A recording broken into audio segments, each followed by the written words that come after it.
القيوم وأتوب إليه. استغفر الله العظيم الذي لا إله إلا هو الحي القيوم وأتوب إليه. استغفر الله العظيم الذي لا إله إلا هو الحي القيوم وأتوب إليه. الحمد لله رب العالمين، والصلاة والسلام على أشرف الأنبياء والمرسلين وعلى آله وصحبه أجمعين. Rabbi syrah li sadri wa yassir li amri wahlul 'uqdatam min lisani yafqahu qawli. Yang dihormati pengerusi masjid Banda Universiti, imam-imam, ahli jawatan kuasa, alim ulama, guru-guru serta hadirin hadirat yang dirahmati Allah. Alhamdulillah, bersyukur kita kepada Allah Subhanahu wa taala dengan limpah kurnia dapat juga kita berkumpul, bertemu muka, berada di dalam rumah Allah Subhanahu wa taala dan juga berada di dalam taman-taman syurga Allah Subhanahu wa taala. Insya-Allah kita mohonlah kepada Allah Subhanahu wa taala agar mengekalkan hidayah dan taufiknya, agar kita sentiasa berada di dalam taman-taman syurga dan insya-Allah akan dikembalikan ke rumah asal kita, yakni syurga juga, insya-Allah. Apapun pada malam ini, sejak kebelakangan ini kita melihat wabak di tengah akhir zaman, iaitu pandemik COVID-19 yang melanda bukan Malaysia sahaja, malah di seluruh dunia. Kalau kita dengar di seluruh dunia pun, di negara-negara bukan Islam sekalipun, hatta di dalam gereja diperdengarkan azan dan ayat suci Al-Quran. Kita tengok, daripada benci kepada orang Islam, tapi mereka nak mendengar ayat-ayat Allah, dan ada juga yang mengikuti orang Islam untuk beribadah. Kita tengok betapa mulianya Islam Allah tunjuk waktu pandemik. Walau bagaimanapun kita melalui beberapa fasa, sehingga kan baru-baru ini keluar satu surat siaran daripada Jabatan Agama Islam Negeri Perak, sehingga mengurangkan jumlah kita tinggal 40 orang. Allahu Akbar. Kat masjid tak apa, pagar dia jauh, nak keluar pengurusi dengan tu imam tak dengar. Hari Jumaat baru ni ada, dia ni memanglah kuat juga datang kat masjid, alhamdulillah. Dia jumpa saya, ustaz, saya datang belum jam 12, tapi pagar masjid dah tutup, kereta tak ada. Saya kata depa jalan kaki sampai kat surau. Sampai kat surau tak apa, kita bagi masuk, tak kisah. Tapi kawan-kawan kita orang surau pula, ustaz kok ya pun bagi kat kami. Kami dah tak boleh pergi masjid, kami datang tengok orang masjid ramai. Saya kata, siapa cepat dia dapat, siapa lambat solat kat rumah. Ayat saya senang. Kamu ingat macam dulu pukul 1 boleh datang, bab minggu ni pukul 12.30 dah tutup. Bila tutup, kita tutup, alhamdulillah kita tutup, kita kunci pagar. Tapi pagar luar yang tempat makan tu kita tak kunci lah. Ada orang solat lebih kurang 40 orang. Di luar sana, di tepi jalan tu ada orang solat, sebab kita tak ada pagar. Kalau lah pengurusi pergi dengan polis, saya kata siap, tapi pengurusi surau tak kena, sebab dah ada ruang dah, kita tak bagi mereka masuk dalam, mereka masuk sampai situ nak kata apa. Itu pun ada melenting, Allahu Akbar, lepas solat kawan kita buka pagar, dia melenting kat kawan kita. Saya kata, dia kata apa? Tak apa, minggu depan luar pagar pun kita kunci. Ambil, kita bagi peluang. Ada yang bagus, terima kasih kat dia, sekurang-kurangnya kami boleh solat Jumaat walaupun tidak di dalam. Yang tu saya salute lah. yang seorang lagi memalukan. Sebagai seorang tua, saya peringatkan diri saya, tuan-tuan dan puan-puan, kalau pergi masjid tu kunci nampak tulis 40, sudah penuh, nampak baliklah. Sampai saya kata, apa hari itu nampak gaya nasib baik, saya belum lagi pergi bekerja. Kalau saya pergi bekerja, saya nak suruh orang India tulisan India, orang Cina tulisan India, saya nak tulis di bawah tu, sesiapa yang tidak fahami bahasa ini, sila rujuk pada bahasa-bahasa lain. Sampai tahap tu. Tapi saya tak boleh pergi kerja sehingga 27 hari bulan 11. 2 bulan cuti Allah bagi rezeki saya lah kan. Ini wabak, penyakit. Namun sampai sekarang kita tengok wabak ni tetap menular. Dahulu beberapa ratus orang yang kena pandemik Covid, kita ada cuti semua kan. Sekarang 1000 lebih. Di Perak pun dah ada kan. Di Bandar Universiti ada. Ada. Siapa kata tak ada? Yang tak ada tu tak alert. Tapi terkejutnya masih hijau. Sebab orang tu tak, sebab kita tak ada hospital. Buat pergi hospital lain. Nasib betul naik hospital tu. Sebab hospital tu berada dalam daerah lain. Kalaulah Bandar Universiti ni ada hospital, kuning dah pasti. Sudah pasti. Allah bagi apa kepada kita? Sehingga kan kalau kita tengok terpaksa kedai-kedai yang ditutup, ya, banyak yang berhenti kerja kerana pandemik Covid. Mungkin termasuk di kalangan anak-anak kita, mungkin termasuk di kalangan kita. Kenapa begitu? Kerana Allah ingin menguji manusia setakat mana keimanan dia kepada Allah. Allah bagi kaya, Allah uji. Allah bagi miskin, Allah uji. Allah bagi tak dapat kerja, Allah uji. Allah bagi sakit, Allah uji. Tapi kat orang sakit dia kata, tu dia lah, engkau dosa banyak. Tu ya dia. Tapi sebenarnya Allah menguji hambanya. Dapat tak? Ada satu kisah, saya cerita sedikit satu kisah yang diceritakan oleh Ustaz Abdullah Khairi. Dia kata ada seorang hamba Allah, dari dia sakit tulang belakang. Dia kata daripada kecil sehingga usia dia 40 tahun tidak pernah dahi dia sembah bumi. Bapa ada suruh dia pergi surau, tapi duduk bawah pokok. Dia cerita kat Ustaz Abdullah Khairi. Dia cerita sampai umur 40. Dia kata bila umur 40 dia cukup benci kepada Allah. Dia benci sehingga dia semua dia benci, sehingga kan dia kata maksiat memang banyak dia buat. Satu ketika macam mana Allah nak buka hidayah pada dia, dia terbuka. Abdullah Khairi bagi ceramah. Akhirnya dia minta Abdullah Khairi ni, dia minta nak jumpa Abdullah Khairi.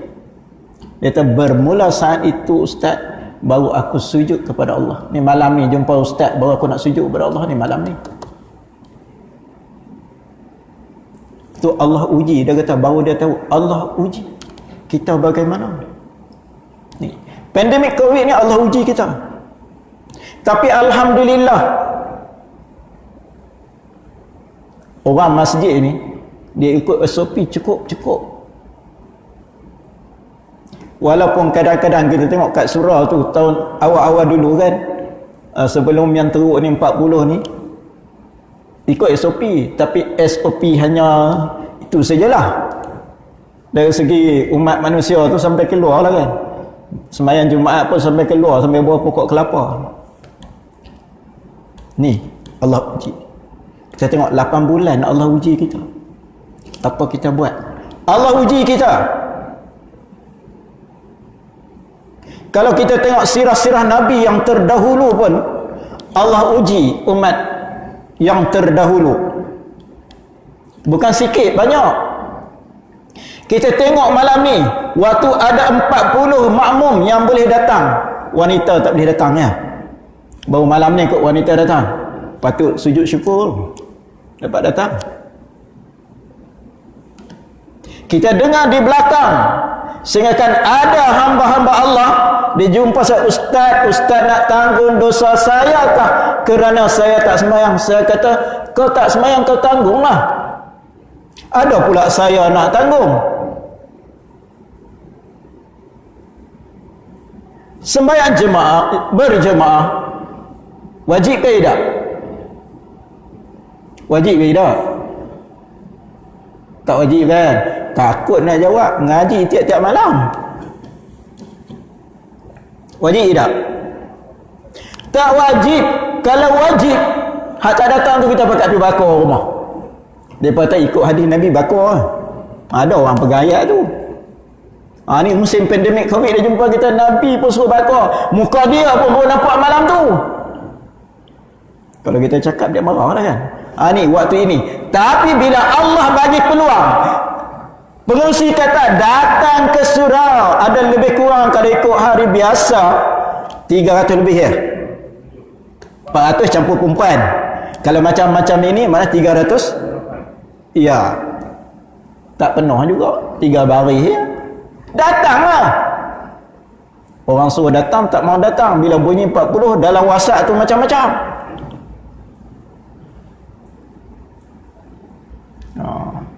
Tu kita takut. Fitnah ni banyak. Kita tengok di zaman Nabi Bani Israel dahulu, di zaman Nabi Musa alaihissalam, satu ketika Allah Subhanahu wa taala tidak menurunkan hujan. Hujan tak turun. Bila hujan tak turun, Nabi Musa ni kumpul umatnya solat, memohon, berdoa kepada Allah, mohon hujan turun. Hujan tak turun. Nabi doa hujan tak turun. Allahu Akbar. Akhirnya Nabi Musa alaihissalam mengadu pada Allah, ya Allah, ya Tuhanku, kenapa kami berdoa beramai-ramai sedangkan aku adalah seorang Nabi yang kau utuskan, sedangkan sepatutnya doa aku ni engkau makbul, tapi Allah tak makbul. Allah cerita kepada Nabi Musa ketika dia mengadu, Allah cerita kata ada seorang hamba-Ku iaitu umatmu yang berdosa selama 40 tahun. Sebab tu aku tak turun hujan. Akhirnya dia kata apa? Wahai Musa, engkau bagi tahu kepada umatmu, siapa yang berdosa, melakukan dosa, sila keluar daerah. Mana keluar daripada tempat ni? Agak-agak kita berani keluar. Ni pandemik Covid ni, minta pada Allah, ya Allah, ya Tuhanku, jauhkan pandemik Covid ini, jangan ada lagi di Malaysia. Agak-agak bila kita kumpul, tapi sayang 1000 kali sayang, masjid tak boleh penuh, ABPH melalak. Boleh pula tu. Hak agama, ceramah agama dibatalkan. Lama malam ni marah kat aku. Yang baik kita cerita baik lah kan. Nak takut apa kan? Semua mati kan. Esok akan dipersoalkan. Terima. Apa kita buat? Kita buat apa? Okey. Bila begitu, bila Nabi Musa sebut kepada umat dia, sebab apa? Umat dia seorang ni 40 tahun dia buat maksiat. Dia berzina, dia minum arak.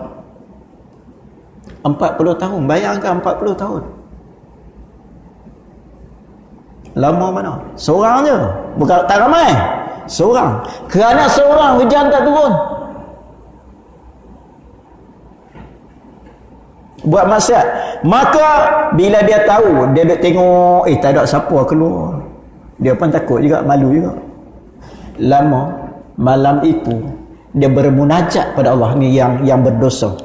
Dia munajat kepada Allah, ya Allah, ya Tuhanku, tutupkanlah keaibanku dengan umat Nabi Musa AS. Aku bertaubat kepadamu. Dalam dia berdoa, aku bertaubat kepadamu ya Allah, tutupkan keaibanku. Waktu itu hujan turun. Tu Allah turun hujan. Allahu Akbar. Maknanya hijab kita, doa kita, Allah tutup hijab, ada sebab. Ada sebab. Bila turun hujan, Nabi Musa mengadu kepada Allah, ya Allah Tuhanku, macam mana hujan tu? Beritahu kat aku siapa? Bagi tahu kat aku siapa? Allah wahyu balik cerita kat dia, Allah wahyu balik kat dia cerita, sebenarnya aku tutup keaiban hamba-Mu kerana dia mohon kepadaku supaya tutupkan keaibanku kepada rakyat. Jadi aku tutup. Allah tutup. Sebab itu kita keaiban rakan-rakan jangan buka lah. Mudah-mudahan Allah tutup keaiban kita di dunia dan di akhirat. Tu yang kita nak. Ini tak. Bila ada WhatsApp, Allah habis di situ. Apa dalam kelambu. Simpan. Jangan cerita. Dahulu mungkin kita kata dosa kita, ya Allah, ya Tuhanku, ampunkan dosa mataku, dosa telingaku, dosa lidahku, dosa mulutku, dosa kedua kaki tanganku. Tapi sekarang mungkin kena sebut tangan dulu kot.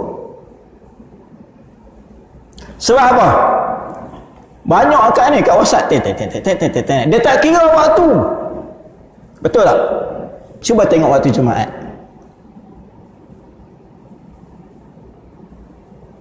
Waktu Jumaat pun ramai orang bermain benda-benda itu lagi. Waktu nak semayang, di antara azan dengan iqamah pun dah cukup. Nak menghadap Allah ni. Sekarang dia bertuhan ke benda ni ke? Dia bertuhan ke Allah.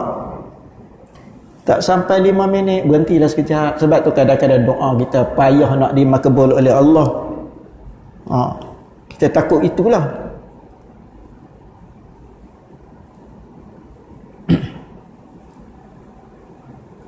Sebab itu kalau kita tengok, kata Ibn Al-Qayyim Al-Jauziyah, antara lain yang menghalangi turun rezekinya, menjauhkan pelakunya dengan orang baik, menyulitkan segala urusan, melemah hati dan memendekkan umur, serta merosakkan akal. Tu kalau kita buat maksiat. Sebab tu Allah bagi rezeki yang pendek. Kita tengok cukup dah. Apabila kita kurang berbuat baik dengan ibu bapa, rezeki pun makin susut, kan? Masa ada mak, Allah, kalau kita buat baik, kita bagi duit, kita bagi apa, rezeki melimpah-limpah. Allah bagi. Saya tengok seorang kawan kita kat sini, tak nak cerita nama apa, setiap kali dia dapat gaji, saya dah 3 kali jumpa dia. Setiap kali saya jumpa dia, baru ni saya jumpa minggu lepas lah. Minggu lepas kan, saya jumpa di Bilin. Setiap kali saya jumpa dia, dia beli beras 3 tiap, nak kata 3 guni apa, 3 paket dah lah, yang 20 kilo. Dia akan beli semua barang 3. Penuh dia punya troli.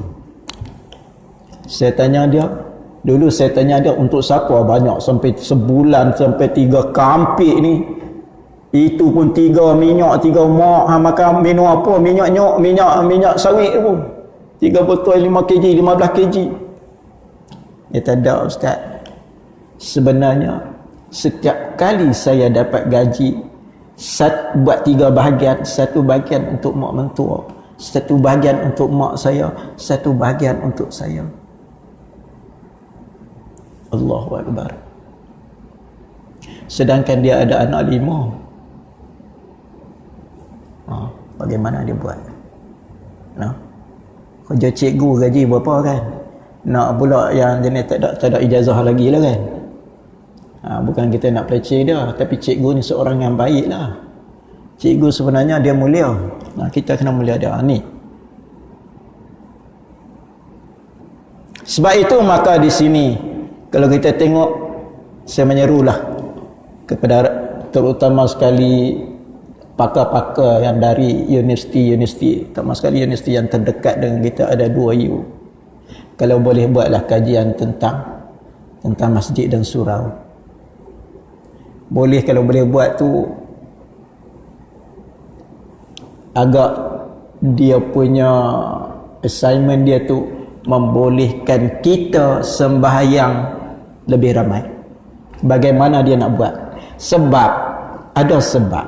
Kita tak salah SOP. Bagus SOP tu bagi. SOP ikutlah. Jarak sosial itu ikut, tapi minta kau boleh lebihkan. Kenapa kalau kita tengok walaupun dia ada penjarakan di bilion kah, di mana-mana pasar raya, minta maaf tentang bilion, di mana-mana pasar raya ada penjarakan sosial. Agak-agak lah. Mana ada, kita jangan fikir banyak. Kita pun masuk sedang masa beratur nak masuk je ikut penjarakan sosial. Udah lepas lantak dah kan. Pergi tempat ikan, pergi tempat sayur, pergi tempat nak bayar. Ada ikut penjarakan tak ada. Betul tak? Pasar malam kat depan majlis daerah tu okey, ikut penjarakan, tembak lah apa kan, masuk sampai dalam. Kira-kira orang masjid ini penjarakan sosial dia ikut memang 100% hebat, tak salah. Tapi kita minta ada kajian, kalau boleh cerdik pandai kita yang ada di universiti buat kajian, hantar ke atas, tengok macam mana dengan tentang pandemik. Kalau boleh, biar, kalau boleh kita biar dia. Kenapa? Sepatutnya kita waktu sebeginilah beramai-ramai menuju rumah Allah, berdoa beramai-ramai. Baru ni ada seorang pakcik tua dah, dulu dia selalu ke surau, mungkin sekarang dia selalu ke masjid. Dan lama juga saya tak jumpa dengan dia, mungkin dia dah pra lumpuh, stroke kot. Dia kata, Ustaz, aku semayang kat rumah depan TV. Sebab mungkin sana kiblat TV duduk depan ruang tamu main depan TV. Habis je doa, tekan tengok TV, tak tahu nak buat apa.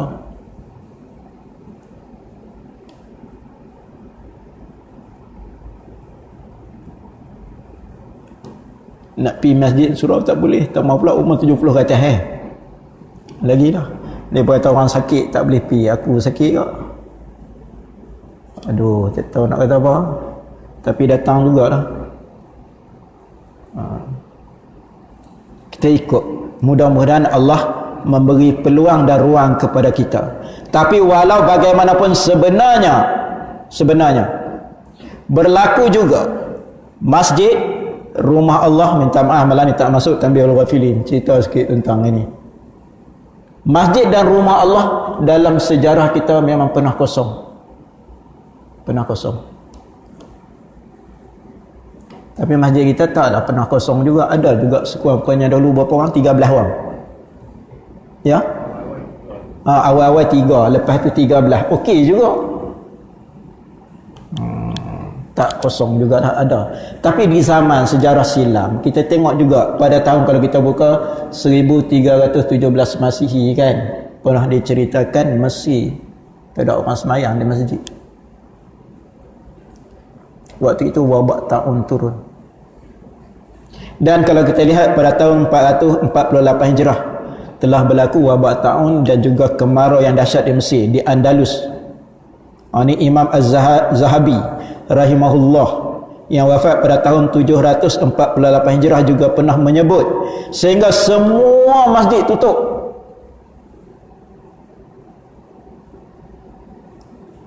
Tak ada orang pergi marah ke imam, dosa aku hang tanggung. Pergi lah. Masjid dia nak panjat pagar, gamaknya tak lepas kot lah ni. Tapi kat surau dia pun panjat je. Ada panjat. Saya kata apa? Engkau panjat nak beribadah kepada Allah dalam keadaan engkau tidak beradab. Mana adab? Belajar tak tentang adab? Sedangkan daripada darjah 1 sampai ketua diajar tentang adab. Kalau anak makan berlari, anak bapak kencing berdiri, anak kencing berlari pepatah kan. Kalau anak makan berdiri, bapak marah. Tapi panjat pagar,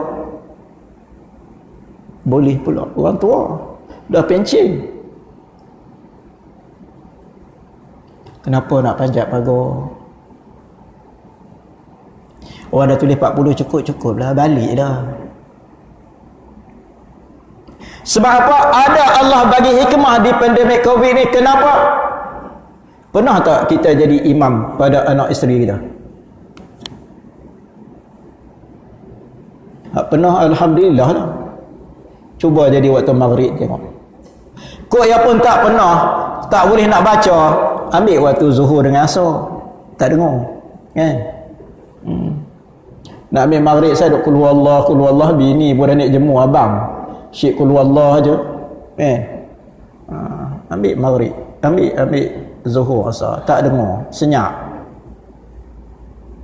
Waktu ini Allah uji kita, tapi waktu ini Allah nak tunjuk kita supaya kita boleh mengimami anak isteri kita di rumah. Waktu ini kita boleh tunjuk bahawa cara-cara solat yang betul dan sempurna kepada anak isteri. Sebelum ni anak sembahyang dalam bilik, kita sembahyang kat luar, kita sembahyang 5 minit, anak 2 minit dah siap terbit, duk tanya-tanya dah sembahyang dah.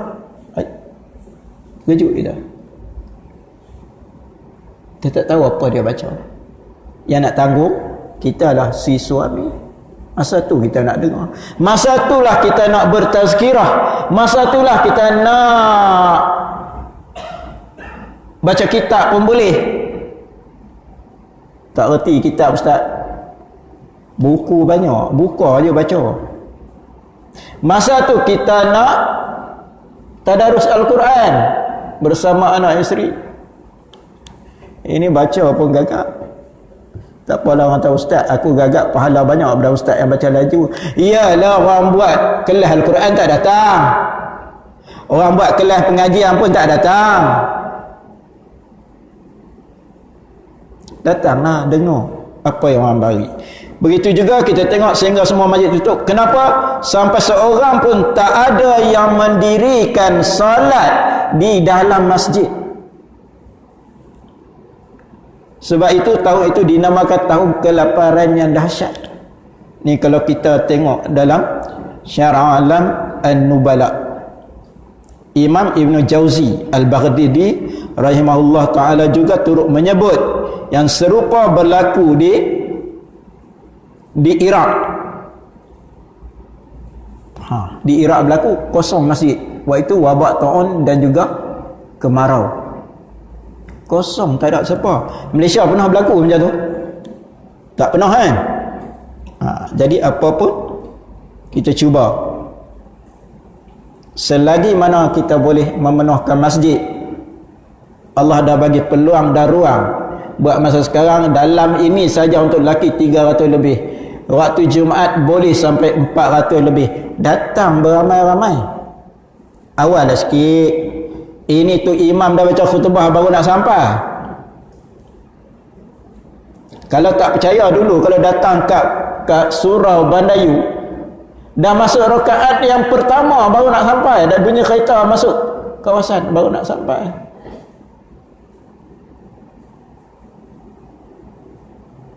Ni yang masalah kita. Allah bagi peluang dan ruang, kita tak nak datang. Walau waktu Allah bagi penyakit, kita tak datang, kita melalak pula. Bila peluang datang, tak mau datang. InsyaAllah tuan-tuan, tu baru mukadimah ya. Tak masuk Tambilul Ghafilin malam ni. Okey, kita sambung balik Tambilul Ghafilin kita pada malam ini insya-Allah, walaupun sedikit. Kita tengok, jika hati sejenis air, jangan biarkan ia keruh. Jika hati seputih awan, jangan biarkan ia mendung. Jika hati seindah bulan, hiasilah dia dengan iman. Kita tengok balik bab siksaan kubur sedikit. Seorang mukmin jika sakarat mau datang, malaikat datang ni. Al-Faqih Ibn Ja'far meriwayatkan dengan sanadnya dari Abdullah bin Umar radhiyallahu anhu berkata, seorang mukmin jika diletakkan di kubur maka diperluaskan kuburnya hingga 70 hasta. Itu untuk orang mukmin. Untuk orang mukmin.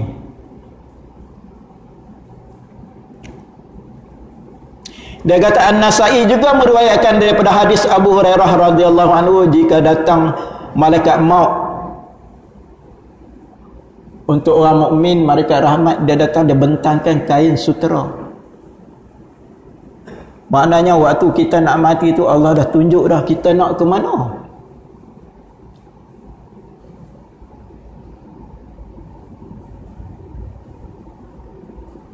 Malaikat akan berkata, keluarlah roh. Roh minta keluar, roh lembut, keluar roh selembut-lembutnya.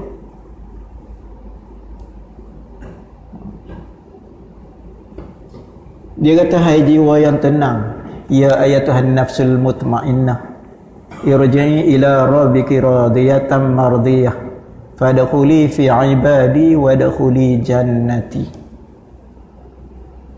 Seronok kalau kita dapat itu noh. Allahu Akbar, datang malaikat yang dalam keadaan bau wangi, datang keadaan Allah meredha pemergian kita, diambil kita dan macam pengantin baru. Ingat tak seronok? Tak percaya tanya orang yang baru kahwin dan ada yang nak kahwin lain tu. Tak seronok? Tak seronok tanya orang tak ada duit. Boleh lah. Orang ada duit semua seronok. Tidur pun tak lena, makan tak lalu. Tak percaya tanya orang baru kahwin. Hari dia kahwin tu, duduk depan makan beradab, dia makan banyak ke sikit? 3-4 mulut dah kenyang. Tapi sebelum tu mak nak tak darah habis. Satu periuk pun habis. Tapi depan tu dia kenyang, dia seronok. Tu macam tu Allah bagi orang yang adapun orang kafir maka dipersempitkan kuburnya. Allahu Akbar. Bukan nanti orang kafir juga, orang Islam pun ada. Ya, tengok yang maksiat kepada Allah. Allah himpitkan kubur dia sehimpit-himpitnya sehingga menghancurkan tulang rusuk dan tulang rusuk kita ni. Hancur. Allahu Akbar. Kita tengok bagaimana mayat digilis lori. Pernah tengok tak? Pernah tengok kan? Orang yang pernah tengok, pernah lah. Saya pun ingat 2-3 kali juga tengok. Allahu Akbar. Bukan orang yang digilis itu masuk neraka. Saya tak sebut orang yang digilis. Macam mana dihimpit, sempitnya sampai begitu. Kalau itu alamak, bagaimana? Habis sisa tulang-tulang kita. Ini malaikat. Kita tengok, sebab itu kematian ini dia ada bala. Kematian ini kita bahagikan kepada 3. Yang pertama, penderitaan saat kematian. Semua orang sakit.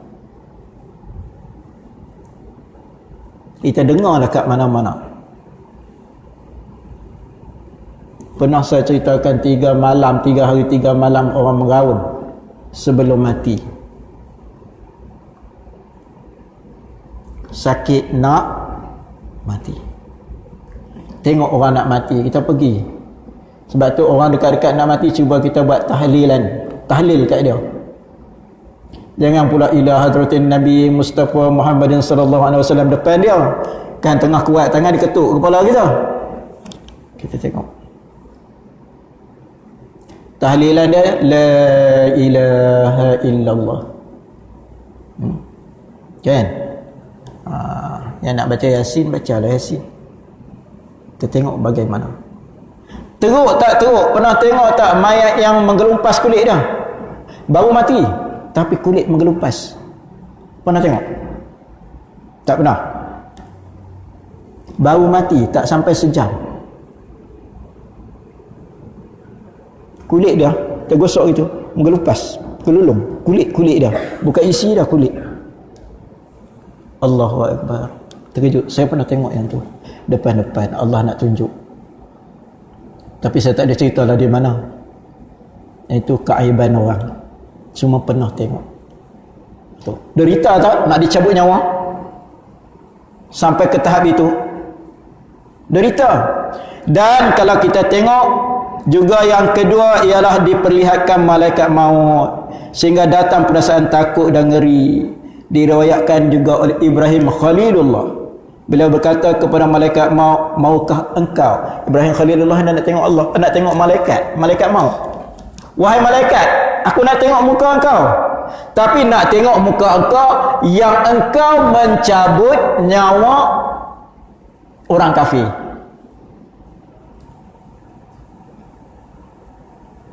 Kita kalau agak-agak malaikat duduk kat depan, agak-agak macam mana? Nabi dia kata, Nabi boleh lah ustaz. Ni malaikat kata, engkau tak mampu tengok muka aku. Wahai Ibrahim, kau tak mampu tengok muka aku. Tak, aku nak tengok juga muka engkau. Macam mana wajah engkau? Malaikat kata, wahai Ibrahim, engkau palingkan muka engkau sekejap, lepas tu kau tengok balik. Ibrahim Khalilullah, Nabi Ibrahim tengok, paling tengok Nabi Ibrahim pingsan. Apa dia cakap? Malaikat itu rambutnya macam gerbang, baunya begitu busuk, mukanya kehitam-hitaman, pada mulutnya keluar api dan hidungnya keluar asap. Kita bayangkan waktu itu kalaulah kita bukan Muslim, kalau dia bukan Muslim, malaikat tu Nabi Ibrahim kata, seandainya engkau datang hanya menjelma tunjuk muka engkau, nescaya orang itu sudah tersiksa sebelum disiksa. Tersiksa jiwa dia sebelum disiksa. Allahu Akbar. Ni hebat Allah bagi malaikat waktu tarik nyawa kita. Bagaimana kita?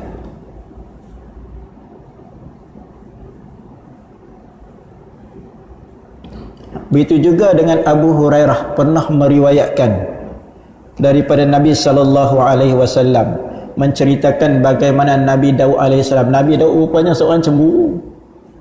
Nabi Daud ni cemburu. Bila dia keluar rumah Nabi Daud ni, bila dia keluar rumah, dia tutup habis pintu-pintu, tingkap-tingkap dia tutup. Dia cemburu dah.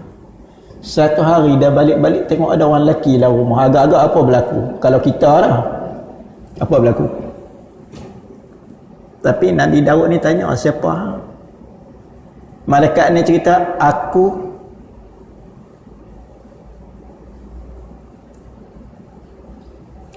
akan, malah dia cerita, aku tidak boleh dihijab oleh mana-mana dinding. Aku tidak boleh diambil, dibuat apa-apa oleh raja-raja. Bila disebut macam tu, Nabi Daud dah faham, oh, engkau malaikat maut. Dia sebut, ya, engkau malaikat maut. Ni. Yang ketiga ialah penyaksian pelaku maksiat terhadap tempatnya dalam neraka. Daripada Aisyah radhiyallahu anha, dia berkata daripada Nabi SAW, siapa yang suka bertemu dengan Allah, maka Allah suka bertemu dengannya. Dan sesiapa yang membenci Allah, maka Allah juga benci padanya. Atau kita datang ke masjid salat ni suka pada Allah? Sukalah kan? InsyaAllah Allah sayang kita.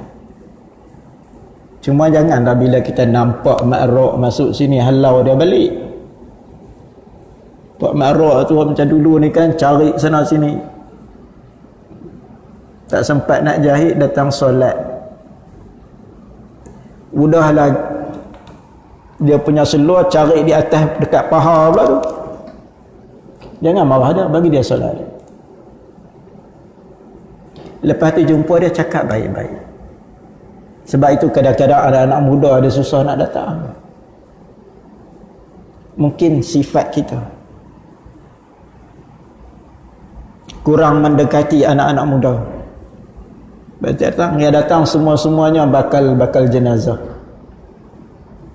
Termasuk akulah. Yang ustaz kata, wah kami semua ustaz bantai dah, termasuk orang depan je nak bakal jenazah. Umur dah 50 lebih, memang bakal jenazah lah kan. Kita ada bakar-bakar jenazah yang datang ke surau-surau dan ke masjid memenuhi. Alhamdulillah, bersyukurlah. Waktu usia kita sudah hampir ke penghujung, Allah bagi lagi hidayah dan taufiknya supaya kita datang ke masjid-masjid, mendengar sedikit ceramah-ceramah agama yang menjadi bekal kita untuk dibawa berjumpa dengan Allah Subhanahu wa taala. Itu bekal kita. Apa bekal kita? Itulah bekal kita nak bawa. Sebab di dalam akhirat, di akhirat besok, kaya mana kita pun bukan boleh bawa ke dalam.